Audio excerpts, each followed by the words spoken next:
Muito boa noite, amados irmãos e amigos presentes aqui em Antofagasta, República do Chile. É para mim um privilégio muito grande estar com vocês nesta ocasião para compartilhar com vocês uns momentos de companheirismo ao redor da Palavra de Deus e seu programa correspondente a este tempo final. Para esta noite temos o tema Todos seremos provados. Todos seremos provados. Para o qual lemos em Deuteronômio capítulo 8 e também lemos em Hebreus capítulo 11, versículo 17 em diante. Vejamos o que nos diz em Deuteronômio.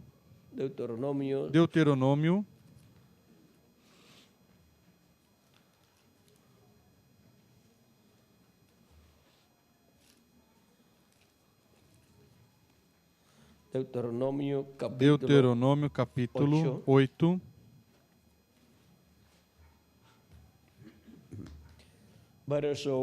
Versículo 1 em diante diz: Tereis muito cuidado em cumprir todos os mandamentos que hoje vos ordeno para que vivais e vos multipliqueis e entreis na posse da terra que o Senhor com juramento prometeu a vossos pais. Lembrar-te-ás de todo o caminho pelo qual o Senhor teu Deus te guiou no deserto estes 40 anos, para te humilhar e te provar, para saber o que estava no teu coração, se guardarias ou não os seus mandamentos. Ele te afligiu e te deixou ter fome, depois te sustentou com maná que não conhecias e que os teus pais também não conheceram, para te dar a entender que não só de pão vive o homem, mas de tudo que sai da boca do Senhor. E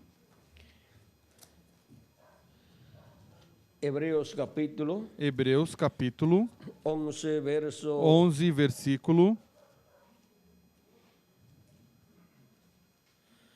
17 em diante diz, 17 ao 18. Capítulo 11, versículo 17 ao 19 aos Hebreus.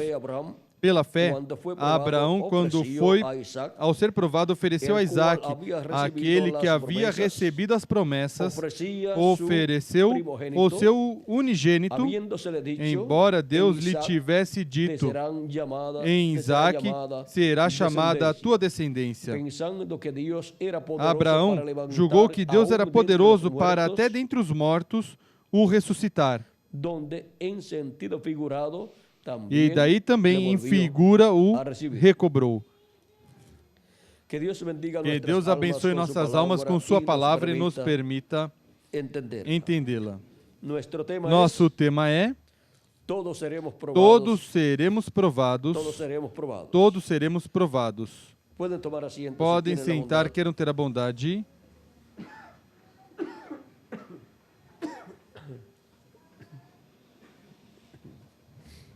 Através da história bíblica, podemos ver que também, quando Deus colocou o primeiro casal aqui na terra, Adão e Eva, eles também foram provados. Toda pessoa que vem a este planeta Terra vem para ser provado. Agora vejam vocês, Adão e Eva tinham sido colocados neste planeta Terra e tinham que passar por uma certa etapa onde seriam provados.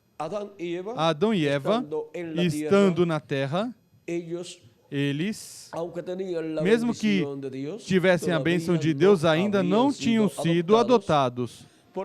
Portanto, é antes de ser adotado o indivíduo que vem a prova. E eles foram provados no Jardim do Éden e caíram. Portanto, perderam o direito de continuar vivendo por toda a eternidade. Adão somente pôde chegar a viver uns 900 e algo de anos. Por quê? Na prova pela qual passou, Adão e Eva caíram. Assim que eles não puderam continuar vivendo e somente pôde viver Adão. Vamos ver até quantos anos Adão pôde viver. Em Gênesis, encontramos o tempo que Adão pôde viver. Vamos ver em qual capítulo o encontramos. No capítulo 5, 930 anos, Adão pôde viver. São muitos anos. Qualquer pessoa do nosso tempo gostaria de viver 500 anos pelo menos. Mas vejam, Adão viveu 930 anos, mas teve que morrer. Não podia passar a 1000 anos. E passar de 1000 anos também não podia. Quem mais conseguiu viver depois da queda foi Matusalém e viveu 969 anos, mas não conseguiam chegar a 1000 anos, porque um dia diante do Senhor é, para o ser humano, 1000 anos. Portanto, nesse ciclo de 1000 anos, para uma pessoa, nesse ciclo da vida do ser humano, não pode chegar a 1000 anos.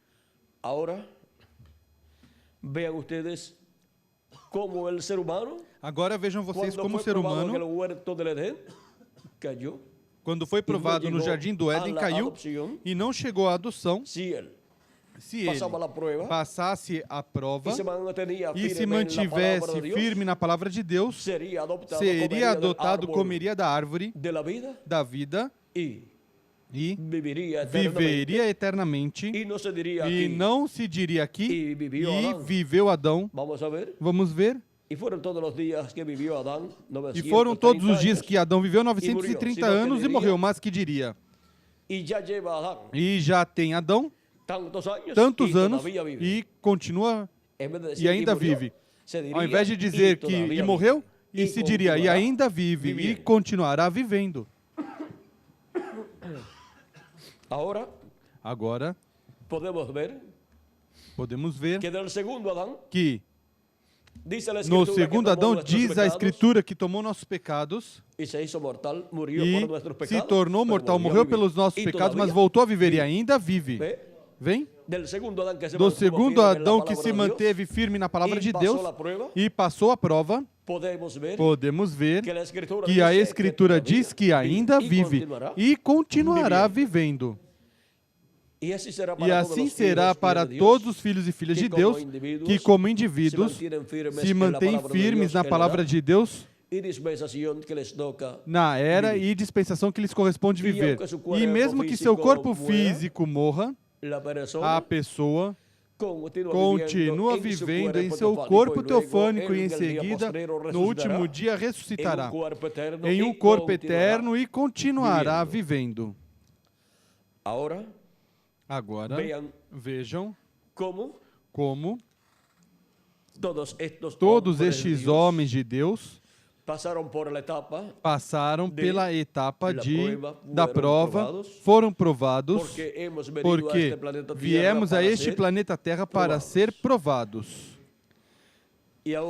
E agora, Deus colocou diante do ser humano a vida e a morte, a bênção e a maldição. Disso Deus nos fala no livro de Deuteronômio, que é um livro muito importante para o povo hebreu e para todo ser humano. No capítulo 30, versículo 19 ao 20 diz: Os céus e a terra tomo hoje por testemunhas contra ti, que te propus a vida e a morte, a bênção e a maldição. Agora escolhe a vida para que vivas tu e os teus filhos. Vejam, Deus é tão bom que também nos dá o conselho de que escolhamos a vida. Amando o Senhor teu Deus, dando ouvidos à sua voz e apegando-te a Ele, pois Ele é a tua vida. E Ele te dará muitos anos na terra que jurou dar a teus pais, Abraão, Isaque e Jacó.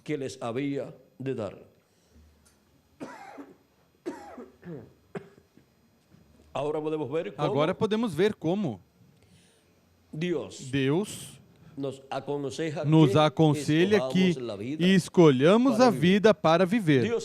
Deus colocou diante do ser humano, no jardim do Éden, a vida e a morte. Quando colocou ali a árvore da vida e a árvore do conhecimento do bem e do mal. Ambas árvores são tipo e figura de pessoas. A árvore da vida, todos sabemos que é Cristo.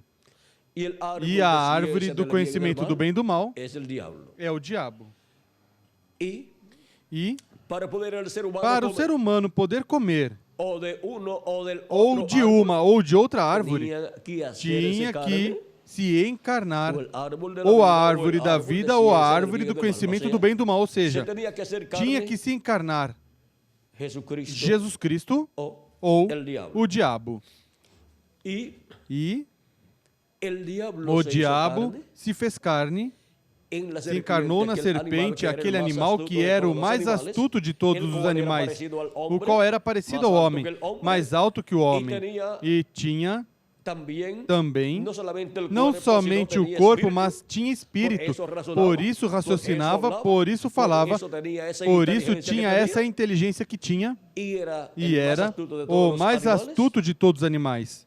E tinha lugar também para a alma, mas não tinha alma. No lugar para a alma foi onde o diabo se meteu. E desde esse animal se manifestou, foi a primeira manifestação em carne do diabo aqui no planeta Terra. E por meio da serpente, que era o animal mais próximo do ser humano, o elo perdido que a ciência busca, enganou Eva. Diz a Escritura, não como Caim, que era do maligno, e também nos ensina a Bíblia, que a serpente enganou, seduziu Eva. Agora podemos ver o que tudo isso significa e podemos ver o porquê apareceram os filhos do maligno aqui na terra. Na parábola do trigo e do joio, Cristo ensina que o trigo são os filhos do reino, ou seja, os filhos de Deus. E ele ensina que quem semeou o trigo é o filho do homem. E ele ensina que o joio são os filhos do mal, ou seja, seres humanos. E ele ensina que quem semeou o joio é o diabo. Agora, vejam como no Gênesis foi semeado o trigo e foi semeado o joio também na terra. O diabo semeou o joio e por isso diz a Escritura, não como Caim, que era de quem? Do maligno. E quem é o maligno? Adão não é o maligno, mas o maligno foi a serpente, a qual, ungida pelo espírito do diabo, enganou Eva. Agora, podemos ver que o pecado no jardim do Éden foi grave, não por comer uma fruta literal. Agora, podemos ver que a raça humana caiu da vida eterna e por isso é que da queda do jardim do Éden em diante o ser humano vem à terra como um mortal. Mas Deus não colocou o ser humano aqui na terra mortal, mas que o colocou com vida eterna. Mas ele disse que se comessem da árvore do conhecimento do bem e do mal, morreriam. Era uma etapa de prova pela qual o ser humano estava passando. A raça humana representada em Adão e Eva. Agora, podemos ver que eles tinham que esperar aqui a árvore da vida, que é Cristo, o anjo do Senhor, o anjo do pacto, se fizesse carne, e então aí era onde a raça humana podia comer da árvore da vida e podia trazer, por criação divina, filhos neste planeta Terra. Mas Eva se adiantou. E em se adiantar e comer da árvore do conhecimento do bem e do mal que tinha se encarnado na serpente, o que aconteceu? Trouxe Caim. E em seguida, ficou estabelecida a ordem pela qual viria a descendência de Adão e Eva por meio da união de um homem e de uma mulher. Por meio das relações íntimas de um homem e de uma mulher. Vejam vocês, a terra esteve sendo povoada, se esteve multiplicando a raça humana. Mas Deus sabia que tudo isso iria ocorrer. E Deus sendo um Deus todo-poderoso, o qual tudo sabe e tudo pode. Vejam vocês, ele tendo atributos nele, os quais ele queria manifestar, o atributo de Salvador, ou seja, Redentor, e de Curador, pois para que ele possa manifestar seu atributo de Salvador, alguém tem que se perder. E o ser humano caiu no jardim do Éden, estava perdido, e Deus desceu no jardim do Éden, como sempre fazia, e chamou Adão, o qual não estava no lugar que antes sempre estava, e agora tinha se escondido, que é o mesmo que as pessoas fazem aqui na terra quando cometem algum erro. Se escondem. E agora, Adão e Eva se esconderam quando escutaram a voz de Deus. E se hicieron delantares de hojas de higueras. E fizeram aventais de folhas de figueiras, e quando Deus os chama, diz: Adão, onde você está? Adão responde e diz: onde estava? E disse: ouvi tua voz e tive medo, e me escondi. Porque estava o quê? Nu. Agora vejam que o pecado tinha a ver com a nudez também. E agora podemos ver que Deus lhe diz: comeste do fruto da árvore que eu te disse que não comesse. E então começaram as desculpas, como sempre o ser humano faz, tentando justificar seu erro, seu pecado. Mas as desculpas somente satisfazem quem as dá. Assim que Deus sabia que tinham desobedecido e tinham se adiantado e tinham comido da árvore que lhes traria a morte. Vejam, a vida e a morte estavam ali. A árvore da vida e a árvore do conhecimento do bem e do mal, que era a árvore da morte. E agora, o ser humano se encontra em graves problemas. Perdeu as bênçãos de Deus, caiu da vida eterna, portanto, a sentença divina que já estava escrita, no dia em que dele comeres, nesse dia morrerás, tinha que ser cumprido. Mas vejam, o dia literal em que Adão comeu e Deus pediu conta, fisicamente Adão não morreu. Espiritualmente sim, caíram em morte. Mas fisicamente, vejam, durou 930 anos, Adão, mas não chegou a 1000 anos, porque um dia diante do Senhor são 1000 anos para o ser humano. Assim que vejam, durante esse tempo, esse período de tempo de 1000 anos da vida de Adão, tinha que morrer, que é um dia diante de Deus. Agora, Deus, ali no Jardim do Éden, colocou a Adão e Eva o tipo e figura de Cristo em sua obra de redenção na cruz do Calvário, quando lhes deu peles para cobrir sua nudez. Para você obter as peles de um animalzinho, de um cordeirinho, pois o cordeirinho tem que ser sacrificado, porque você não vai tirar as peles de um animalzinho, de um cordeirinho e deixar sem pele. De qualquer forma morreria, mas primeiro se sacrifica o animalzinho e depois lhe tiram as peles. Isso foi o que Deus fez a favor de Adão e Eva. Portanto, o que Deus fez ali representa Cristo morrendo na cruz do Calvário. Aí temos o primeiro tipo e figura da morte de Cristo na cruz do Calvário. E também temos a profecia da vinda do Messias, ali mesmo em Gênesis capítulo 3, versículo 15, quando Deus disse que a semente da mulher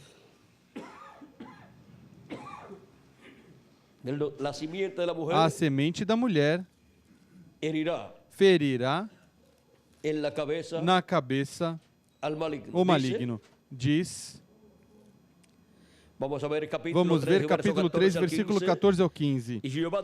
Disse, pois, o Senhor Deus à serpente: por que fizeste isto?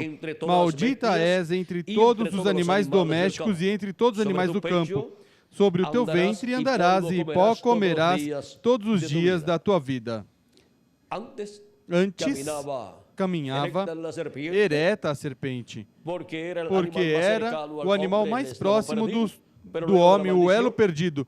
Mas depois da maldição foi convertido no réptil e já deixou de falar. Agora, mas falam os periquitos e os papagaios do que a serpente. As serpentes nem sequer falam. Agora continua dizendo: e por inimizade entre ti e a mulher, e entre a tua descendência e o seu descendente. Agora vejam, uma inimizade entre a mulher e a serpente, e entre a semente da serpente e a semente da mulher. Este te ferirá a cabeça e tu lhe ferirás o calcanhar. A semente da mulher aqui é Cristo, e na cruz do Calvário, a semente da mulher, Cristo, foi ferido no calcanhar, ou seja, nos tornozelos, pela semente da serpente, e Cristo, a semente da mulher, feriu o diabo na cabeça ali. Quem obteve a vitória com a crucificação de Cristo não foi o diabo, foi Cristo. Quem obteve a vitória ali, porque ele se tornou mortal tomando nossos pecados para nos tornar imortais. Porque a recompensa do pecado é morte, mas ele, ao tirar nossos pecados, tirou a morte sobre nós. Ele a levou, morreu e em seguida ressuscitou, porque ele veio para fazer este trabalho no programa divino. Ele disse: ninguém me tira a vida, eu a ponho por mim mesmo para tornar a tomá-la. Esse mandamento ele disse que recebeu de quem? Do Pai. Eu dou minha vida pelas ovelhas. E agora,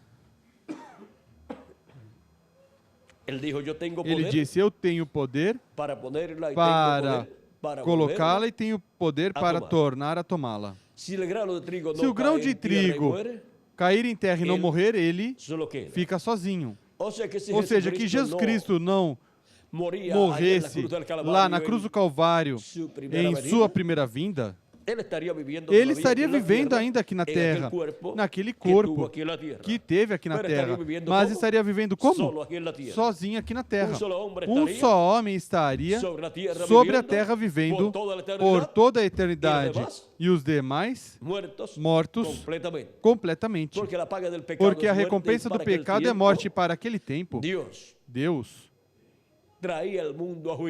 traria o mundo a juízo e destruiria a raça humana. Mas, porquanto Cristo tomou todos os nossos pecados, todos se encontraram em Cristo, se tornou pecado por nós e o juízo divino completo caiu sobre nosso amado Senhor Jesus Cristo. E agora, tudo isso Ele o fez para nos dar vida a nós. Para nos dar vida. É como uma pessoa que tem uma dívida muito grande e um irmão seu, rico, vem e salda, quita essa dívida. Quanto resta a dever a pessoa que tinha dívida? Absolutamente nada. Portanto, pode viver tranquila a pessoa, porque já não deve nada. E não vão lhe embargar nada, não vão lhe tirar nada, nem vai preso pela dívida que tinha, porque já foi quitada. E o nosso irmão mais velho, nosso amado Jesus Cristo, veio à terra e pagou a dívida que nós tínhamos. E agora? Não temos nenhuma dívida. Portanto, Ele nos deu vida eterna.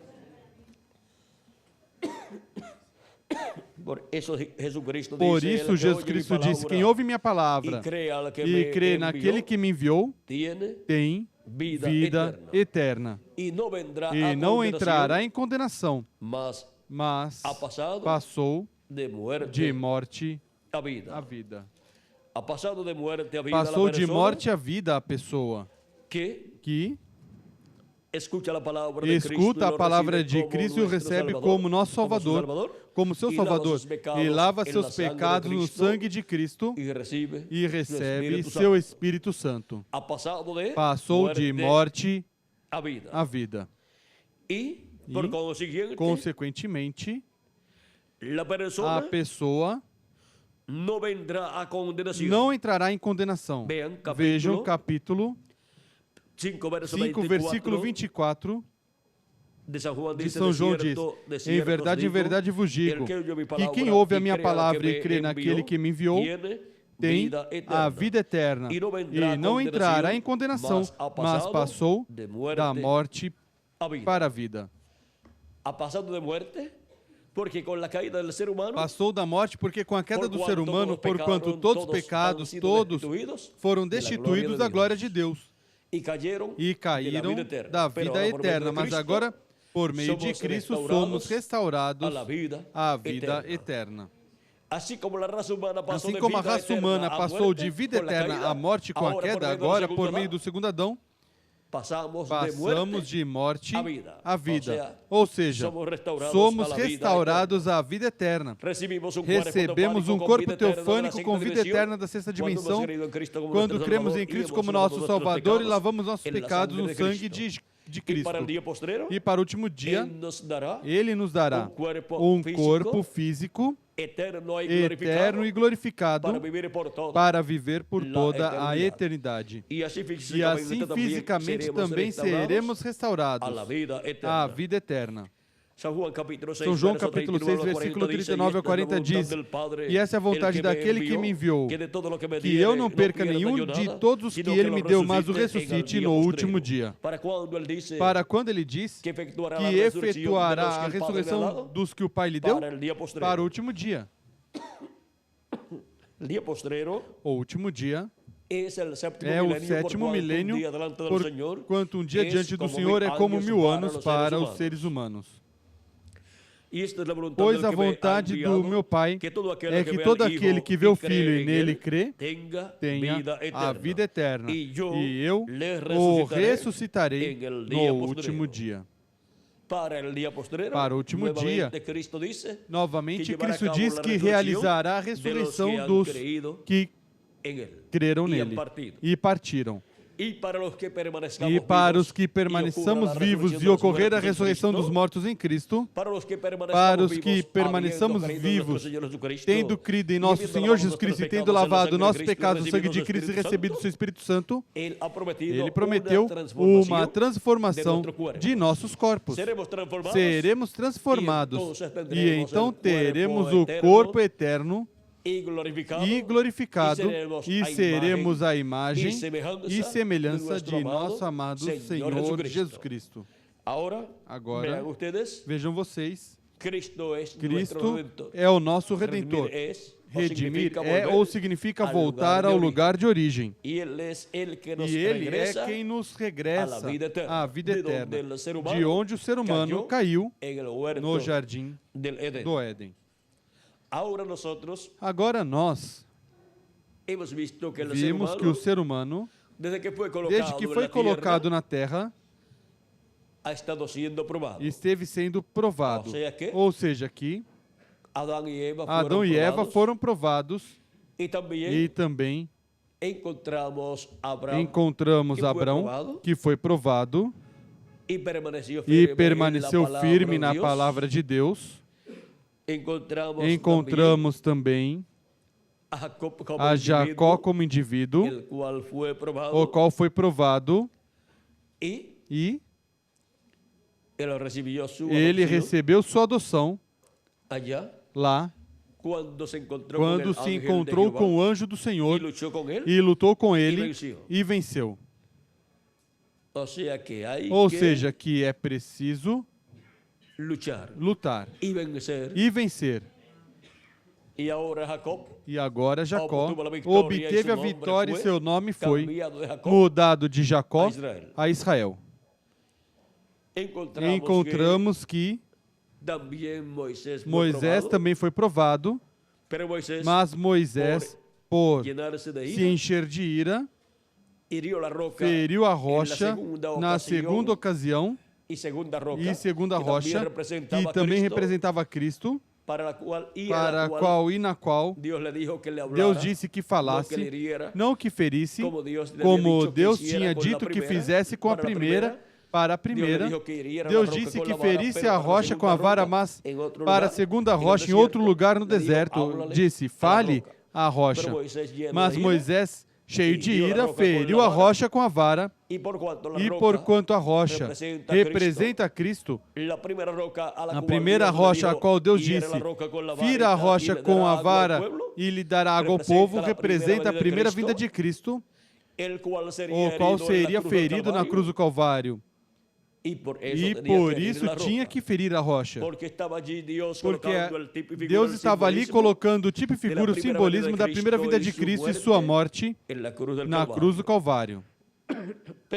Mas, quando chegou o tempo para a segunda rocha, no deserto também, que representa a segunda vinda de Cristo, Deus disse, fale a rocha, porque a segunda vinda de Cristo não é para morrer na cruz do Calvário e derramar seu sangue, para nos limpar de todo o pecado, porque isso Ele já o fez em sua primeira vinda. Sua segunda vinda é para buscar a sua igreja e para a ressurreição dos mortos em Cristo e transformação de nós que vivemos, é para a adoção de todos os filhos e filhas de Deus. É para realizar a obra de reclamação de todo o que Ele redimiu com seu sangue precioso. Moisés, ferindo a rocha, nessa segunda ocasião e segunda rocha, rompeu o tipo e figura da segunda vinda de Cristo do que devia acontecer na segunda vinda de Cristo.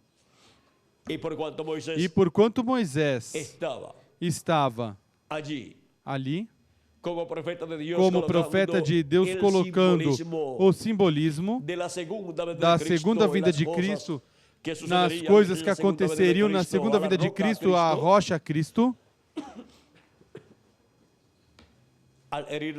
ao ferir a rocha, estabeleceu ali uma crucificação para a rocha, que é Cristo. E porquanto não pode se efetuar a crucificação literal física para tirar o pecado, porque isso já o fez em sua primeira vinda, estará ocorrendo uma crucificação espiritual. E uma crucificação espiritual para o último dia, onde falaram contra a segunda vinda de Cristo e seu cumprimento, e todos os que fizerem serão tidos por pessoas que crucificaram Cristo por segunda vez. Ou seja, o mesmo que fizeram 2000 anos atrás, os que o crucificaram, assim também os que se levantarão contra da segunda vinda de Cristo e falarão contra da segunda vinda de Cristo no último dia serão encontrados culpados da mesma forma. Agora podemos ver porque Deus se aborreceu com Moisés, porque o tipo e figura que ele tinha que estabelecer ali o alterou. E uma coisinha tão simples, aparentemente à vista humana, de que, ao invés de falar a rocha, feriu a rocha com a vara, como tinha feito com a primeira rocha, qualquer pessoa podia dizer, isso não foi um erro tão grande, mas para Deus isso foi um erro tão grande de Moisés, e é que quando as pessoas se enchem de ira, cometem graves erros em sua vida. E agora, vejam, cometeu um grave erro diante da presença de Deus, o profeta Moisés, o qual lhe custou não entrar à terra prometida no corpo físico. Agora, Moisés entrou no seu corpo teofânico, mas no corpo físico não pôde passar ao outro lado do Jordão. Josué passou o povo ao outro lado do Jordão. Agora Moisés reconheceu que tinha pecado diante de Deus. Disse, deixe-me ver a terra prometida. Deus disse, sobe ao monte e veja a terra que eu prometi ao povo. Veja com teus próprios olhos, porque tu não passarás lá, porque feriste a rocha. Ele disse o porquê. Moisés viu a terra prometida e rogou a Deus, Senhor, permita-me entrar na terra prometida. Até pediu perdão pelo que tinha feito, mas Deus não permitiu. Moisés mesmo disse, Deus disse, não me fale mais deste assunto. Ou seja, disse, não entrarás e ponto, não me fale mais desse assunto. Agora vejam o estrito que é Deus ainda com os seus profetas, mesmo com seus profetas. Agora, Deus mostrou a Moisés que seria Josué quem entraria. Levaria o povo ao outro lado do Jordão, à terra prometida. Josué significa Salvador, Redentor. O nome Josué, em grego, é Jesus. Ou seja, nosso amado Senhor Jesus Cristo, seu nome em grego é Jesus, mas vejam, em hebraico é Josué ou Yoshua, o mesmo nome de Josué que entrou o povo hebreu na terra prometida. Agora podemos ver que o nosso nosso Josué, é nosso Senhor Jesus Cristo, quem nos levará à terra prometida. Em sua segunda vinda, Ele nos levará à terra prometida do novo corpo. Ele nos levará à terra prometida do glorioso reino milenial.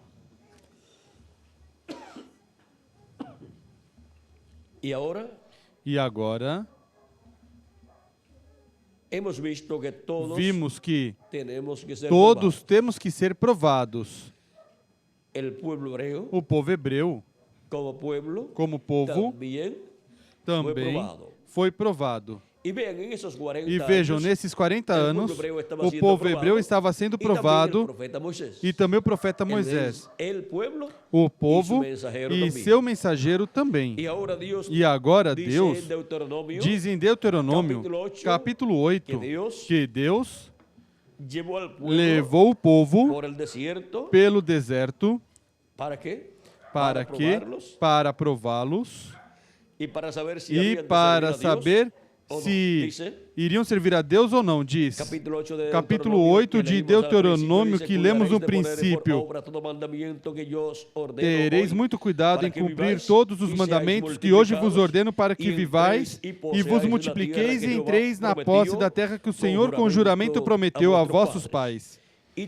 Lembrar-te-ás de todo o caminho pelo qual o Senhor teu Deus te guiou no deserto estes 40 anos, para te humilhar e te provar, para te humilhar e para te provar, para saber o que estava no teu coração, se guardarias ou não os seus mandamentos. Ele te afligiu e te deixou ter fome, depois te sustentou com maná que não conhecias e que os teus pais também não conheceram, para te dar a entender que não só de pão vive o homem, mas de tudo que sai da boca do Senhor viverá o homem. Ou seja, de toda palavra que sai da boca de Deus. O povo hebreu, durante estes 40 anos, se rebelou contra Deus inúmeras vezes.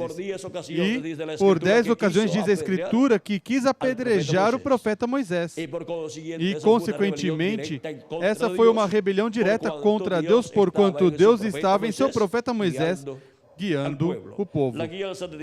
A direção de Deus estava por meio do profeta Moisés, no meio do povo hebreu. Agora, enquanto Deus provava o povo, também provava o mensageiro, o profeta Moisés. E nem o profeta Moisés pôde entrar na terra prometida do outro lado do Jordão, nem os que tinham saído do Egito de 20 anos para cima também não puderam entrar na terra prometida, exceto Josué e Calebe, os quais tinham mais de 20 anos quando saíram do Egito, e porquanto se mantiveram firmes na palavra de Deus, entraram à terra prometida. Ou seja, que esses receberam a adoção, passaram da prova. Agora os que entraram à terra prometida eram de 20 anos para baixo, dos que saíram do Egito e os que nasceram no deserto. Ou seja, que foi um povo jovem quem entrou à terra prometida. E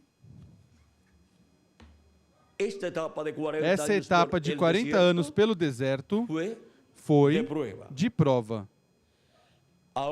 Agora podemos ver que também Jesus Cristo, nosso Salvador, como todos os profetas foram provados, também Jesus Cristo foi provado. E foi tentado no deserto quando jejuou por 40 dias. E o diabo veio a ele com muitas tentações, com algumas tentações. Mas Jesus Cristo venceu. Jesus Cristo teve seu ministério de 3 anos e meio. E em certa parte do seu ministério, ele subiu ao Monte da Transfiguração para ser adotado. Porque ele permaneceu firme na palavra de Deus. Sempre dizia, escrito está. Toda pessoa que quiser obter a vitória tem que se manter na palavra de Deus solidamente. Porque quem o vai adotar, quem é? É Deus. Agora podemos ver que estiveram ali Moisés e Elias no Monte da Transfiguração, porque para a adoção, vejam vocês, conforme o costume no meio do povo hebreu, quem iria ser adotado tinha primeiro que passar pelo tempo de prova e provar que amava seu pai e que estava interessado nos negócios de seu pai e que aprendia os negócios de seu pai e trabalhava nos negócios de seu pai. E por isso Jesus, tendo 12 anos de idade, em uma ocasião estando em Jerusalém, quando ficou em Jerusalém, lá no templo, e José e Maria regressavam e não encontravam o menino enquanto iam pelo caminho de regresso para Nazaré. Regressaram a Jerusalém buscando a criança e o encontraram no templo sentado e falando com os doutores da lei, os sacerdotes ali, e perguntando a ele e eles perguntando a ele, e ele respondendo também a eles as perguntas destes sábios, os quais se maravilhavam com as respostas de Jesus. E quando chegam José e Maria e o veem e dizem, filho, o que nos fizeste? Teu pai e eu te buscamos. Jesus em seguida corrigiu Maria e disse, não sabeis que nos negócios do meu pai me convém estar? Não eram nos negócios da carpintaria ou na oficina de marcenaria, mas nos negócios do Pai Celestial.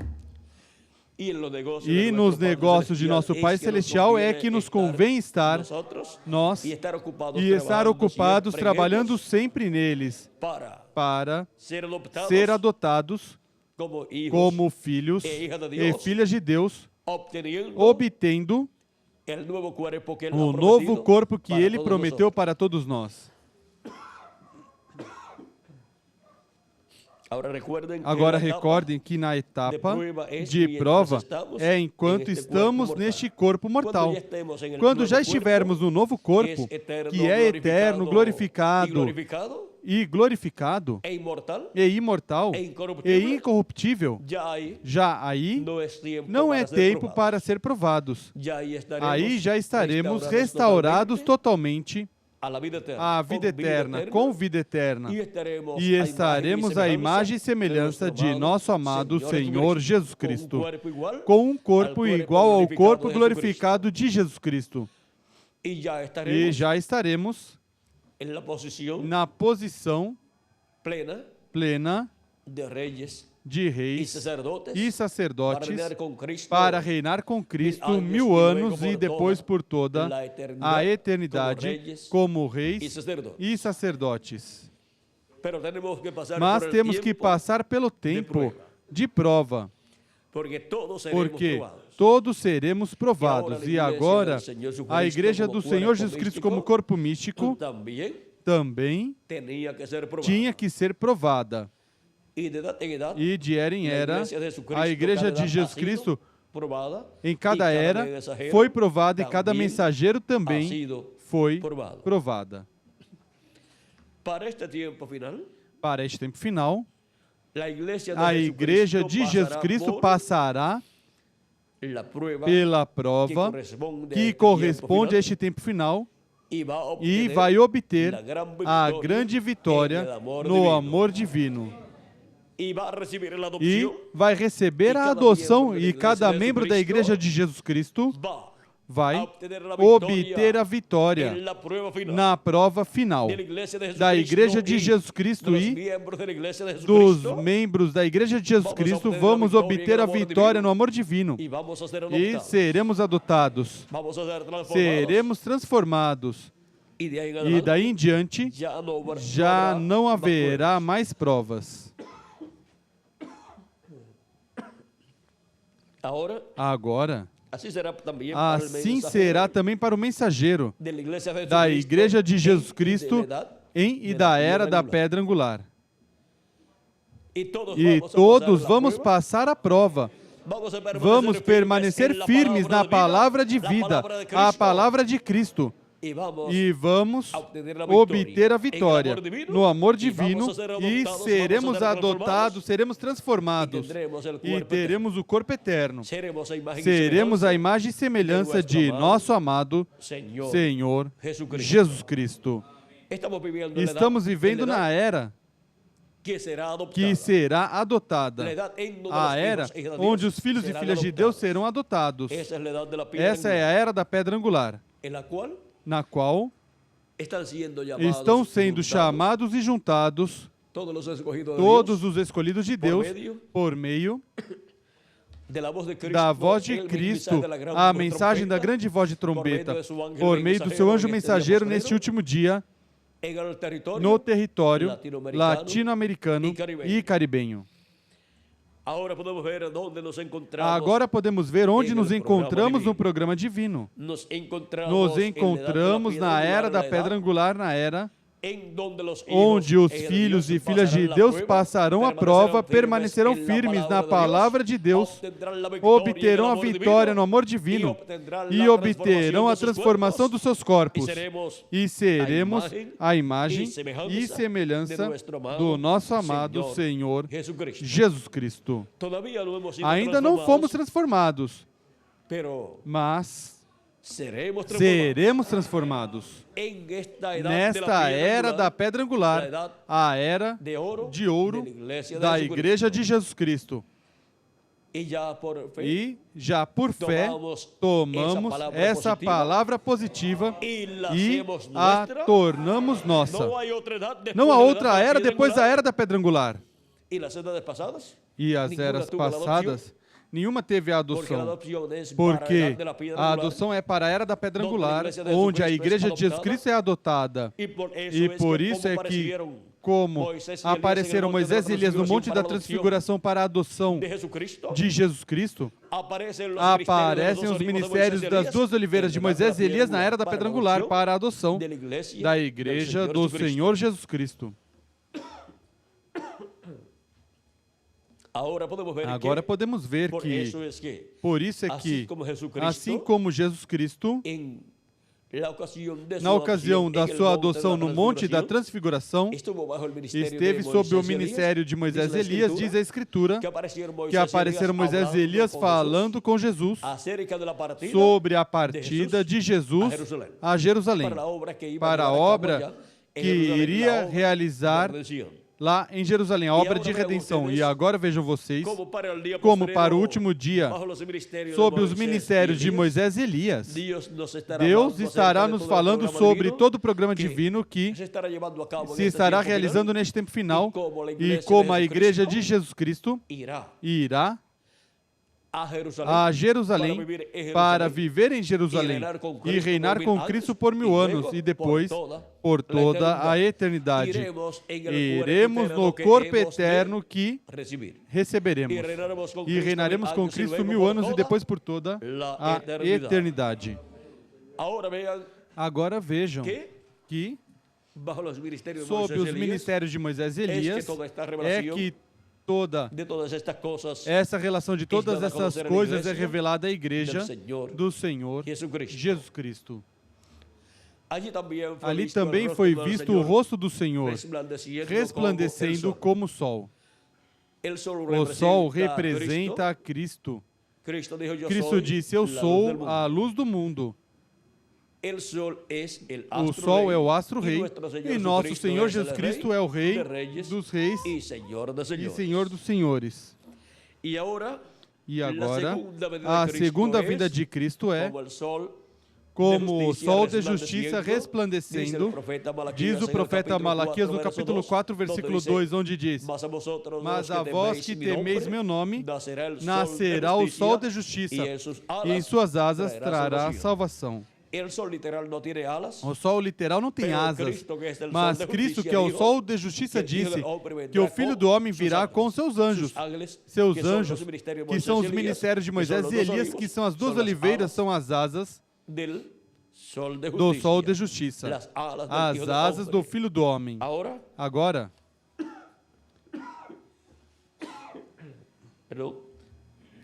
vejam os dois ramos de oliveira na profecia de Zacarias, no capítulo 4. Esses dois ramos, um estava à direita e o outro à esquerda, como duas poderosas asas de águia. Agora, podemos ver todos estes mistérios proféticos correspondentes a este tempo final, para serem cumpridos na Igreja de Jesus Cristo na Era da Pedra Angular, e podemos ver como começaram a ser cumpridos neste tempo final. Por quê? Porque a Igreja do Senhor Jesus Cristo chegou ao final da sua jornada terrena e tem que ser transformada e levada à casa de nosso Pai Celestial para a grande ceia das bodas do Cordeiro, onde Cristo distribuirá seus galardões a todos os filhos e filhas de Deus, a todos os membros do seu corpo místico de crentes que trabalharam em sua obra no tempo que lhes correspondeu viver. São Paulo disse, porque o vosso trabalho no Senhor não é em vão, ou seja, que receberá a justa recompensa da parte de Jesus Cristo. Ele também disse que compara isso com o agricultor que planta, diz, porque quem plantar escassamente colherá. Quem semeia 3 grãozinhos de trigo, pois vai ter 3 plantinhas de trigo. E se produzem cada plantinha de trigo 100 grãos de trigo cada planta, pois tem 300 grãos de trigo.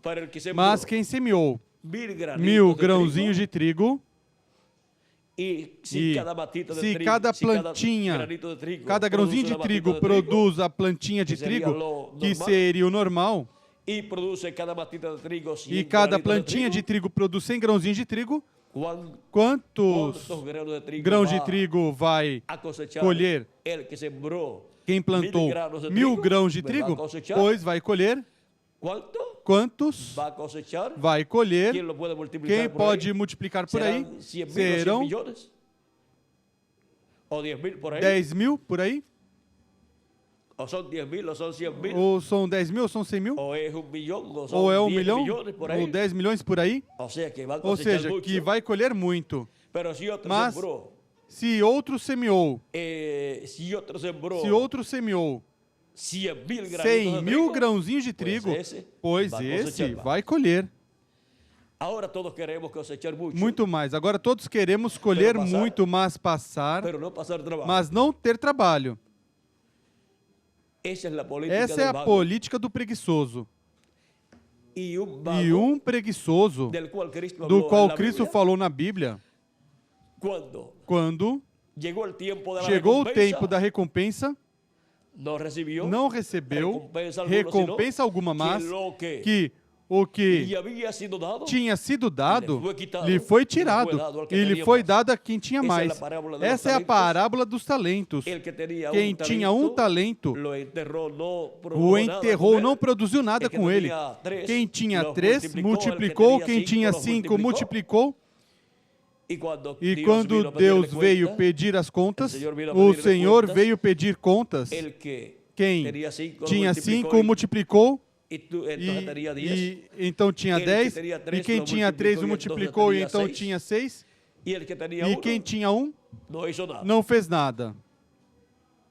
E disse, depois vieram as desculpas, porque, como eu lhes disse, sempre quando a pessoa falha sempre tenta justificar sua falha, ao invés de dizer, pequei, falhei, tenha misericórdia de mim, Senhor. Mas quem tinha um e não fez nada com ele, o enterrou, veio a dar as contas quando o Senhor lhe pediu as contas e disse, eis aqui, um talento me entregaste, aqui te devolvo o teu talento. Porque eu sabia que tu eras um homem duro, que cegas, ou seja, que colhe onde não semeaste, onde não plantaste, e tive medo. Aí também Cristo nos mostra que os medrosos, os covardes, são negligentes. Se Deus nos dá os talentos, é para trabalhar. E Ele nos ajudará em todo o trabalho que realizarmos. A bênção de Deus estará sobre o trabalho que efetuemos para multiplicá-lo. Mas quem tinha um talento sempre buscou alguma desculpa para justificar sua negligência. E seu Senhor disse, tu sabias que eu era assim. Eu era assim, portanto, te convinha ter dado meu talento aos banqueiros, para que eu, vindo, recebesse o que era meu com juros. Ou seja, que Deus quer receber com juros, com lucros, o que Ele nos deu, ou seja, em forma multiplicada. Agora, sabias que eu era assim? Te convinha então ter dado meu talento aos banqueiros, para que eu recebesse com juros, com os lucros, ou seja, que quem tem pouco talento, então se une ao que tem mais, trabalha com esse, coloca seu talento no trabalho que estava a outra pessoa fazendo, ou outras pessoas que têm mais talentos. Isso é unindo talentos. E então produzirá muito fruto. E o Senhor, ao vir, pois encontrará que o talento produziu muito fruto. Agora, o que Cristo fez com esse que não fez nada com o talento? Disse, servo mau e negligente. Uma pessoa que não trabalha na obra de Cristo nosso Salvador, o qual veio à terra e morreu por nós, e a pessoa fica sem fazer nada por Cristo, quando Ele fez tanto por nós, fez tudo. Cristo disse, servo mau e negligente. Mau e negligente. Não amava ao Senhor. E não queria trabalhar pelo Senhor. Disse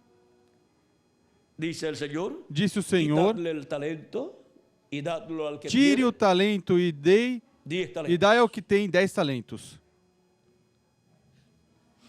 Lhe disseram, mas já tem 10 talentos. Cristo disse, a quem tiver lhe será dado mais. Por quê? Porque esse que tem trabalhou e o multiplicou. É um bom administrador. Se você vai colocar seu dinheiro num negócio com outra pessoa, e há duas pessoas, que todos os negócios que fez fracassaram, e outro que todos os negócios que fez foi um êxito e ganhou e multiplicou o que investiu, com quem você coloca seu dinheiro? Pois com quem teve êxito. Não vai colocar com quem não teve êxito, porque vai perder também. E agora? dai ao que tem mais talentos. E vejam vocês, Cristo quer que o que Ele nos deu, usemos em tal forma que se multiplique, que seja de grande bênção. E sabem vocês uma coisa? Quem vai se beneficiar é a própria pessoa.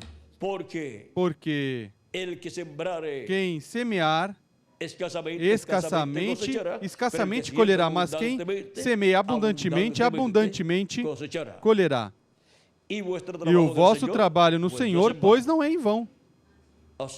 Ou seja, que obteremos as recompensas conforme a como Deus prometeu.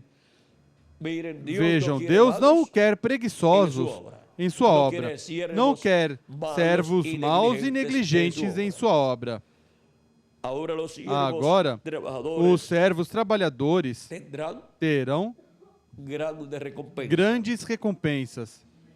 Não é que a pessoa diz, eu vou trabalhar por recompensas, mas Cristo disse que Ele dará a recompensa.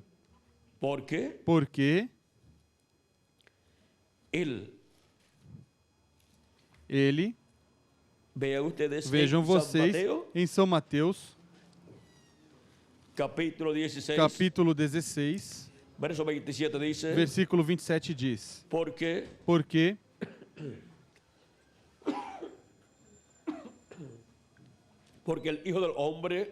o Filho do Homem virá na glória de seu Pai com seus anjos e então recompensará a cada um segundo as suas obras. Ou seja, não é coisa de que a pessoa diga, eu quero que ele me recompense. Ele já disse. E toda pessoa que trabalha na obra de Cristo com o amor divino receberá sua recompensa. Em Apocalipse capítulo 22, versículo 12 também diz, eis que cedo venho, e o meu galardão comigo para recompensar cada um segundo a sua obra. Ou seja, que Cristo recompensará cada pessoa como indivíduo, segundo for a sua obra. Ou seja, que as pessoas no corpo místico de Cristo têm que estar trabalhando em uma forma ou em outra forma. Não podem estar de preguiçosos, porque os preguiçosos são contados como negligentes e servos maus pelo Senhor Jesus Cristo. Assim são contados e não têm parte nem sorte nas recompensas que Cristo dará na ceia das bodas do Cordeiro. Muitas pessoas dizem, eu deixo que todo mundo trabalhe. E já quando Cristo distribuir as recompensas, Ele vai distribuir a todos por igual. Ele disse, eis que cedo venho o meu galardão comigo para recompensar a cada um conforme a sua obra. Quem não fez nada na obra do Senhor, qual será a sua recompensa? Pois nada. Quem trabalhou, pois receberá a recompensa conforme tiver trabalhado na obra de Cristo e se o fez com amor divino. Não por vanglória, nem por contenda, nem porque busca galardões, mas porque ama o nosso amado Senhor Jesus Cristo e está tão agradecido a Cristo que quer trabalhar por Ele e para Ele, com amor divino. E ainda no trabalho que nós fazemos, somos provados. Não pode haver egoísmo, mas amor divino em nossa alma para nosso amado Senhor Jesus Cristo. Depois da salvação, o maior privilégio que temos no corpo místico de Cristo é trabalhar em sua obra. Esse é um privilégio que cada um de vocês tem e eu também. Cada um se ocupe tanto da sua salvação como de seu trabalho no Senhor. Porque todos somos provados. Todos seremos provados, diz o nosso tema desta ocasião. E na trajetória da nossa vida terrena, recordem, estamos sendo o quê? Provados. Não percam de vista que todos estamos sendo provados como indivíduos na trajetória da nossa vida terrena no corpo místico do Senhor Jesus Cristo. Todo ser humano está sendo provado. E agora, damos graças a Cristo por saber que estamos sendo provados, o que nos ajuda para ser dirigentes responsáveis e expressar nosso amor a Cristo, ainda trabalhando em sua obra, que é uma das formas nas quais e através das quais nosso amor a Ele. Não é somente dizer eu amo a Cristo. Se o amamos, então trabalhemos por Ele em sua obra. A Escritura diz, Deus amou o mundo de tal maneira, mas não fica aí. Diz que deu seu Filho unigênito para que todo aquele que nele crê não se perca, mas tenha vida eterna. Agora nós amamos também o nosso Senhor Jesus Cristo com toda a nossa alma, que demos nossa alma, nosso coração a Ele e damos também nosso trabalho em sua obra, trabalhamos em sua obra com amor divino, estamos dando a Ele. Ele disse, amarás ao Senhor teu Deus com toda a tua alma, com toda a tua mente, com todas as tuas forças. Isso expressa para a pessoa dar a Ele com toda a nossa alma, das nossas forças, do nosso coração, de todo o nosso ser, ou seja, de alma, espírito e corpo. Como Ele também nos deu de si mesmo e nos deu a salvação gratuitamente. Todos seremos provados.